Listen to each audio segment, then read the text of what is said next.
I came on Tuesday from London. We had booked our flights and everything. About 11:49 p.m., somebody went into the system on British Airways and canceled my seat and took me off the flight. So in the morning, I was packing my things to go to the airport, and I was told that I'm sorry, your seat has been canceled. You are not on the flight. I said, why? And they said they saw double bookings, that I was booked at the Gatwick flight and I was booked at the Heathrow flight. So they have to cancel, so I have to re-book again. And I said, it doesn't make sense.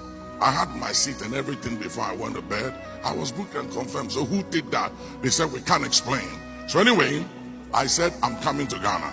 I'm not staying in London. I canceled my booking. I moved to the airport. And some way, somehow, we maneuvered and I got on the flight. So we left the stand.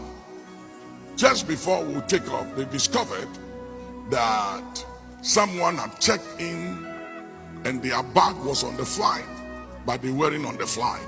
So we have to come back to remove all their bags off the flight before we can take off. Then they started the engine. We're about to take off again, and the captain find out that we were short of fuel. So we have to return to refill before we can take off. 3 hours we were on the ground. And during that time, the enemy was bombarding me with all kinds of things. Get off the flight. You don't have to be on this flight. Then somebody came to talk to me and said, Papa, you see the things you've been talking about? Plane crash, plane crash, plane crash. And I said, how can you talk that way when we are sitting on a plane and you are talking to me about plane crash? Then the devil said, I told you, you see, you have to get off the flight. And I said, but if I get off the flight, how about all these people? Are they going to go perish? No, I'm not getting off. This flight is taking off and it will land safely. Are you hearing me? After 3 hours, we took off. And whilst we were in the air, the Lord assured me that have no worries. I got your back. I got your back. Now,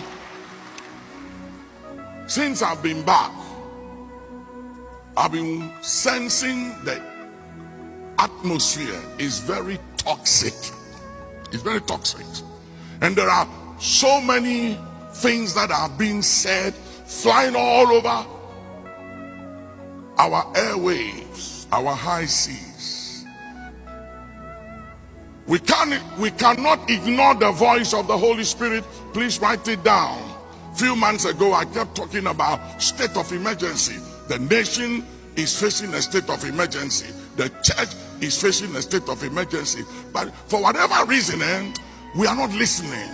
It's a very sad thing. The church will not listen.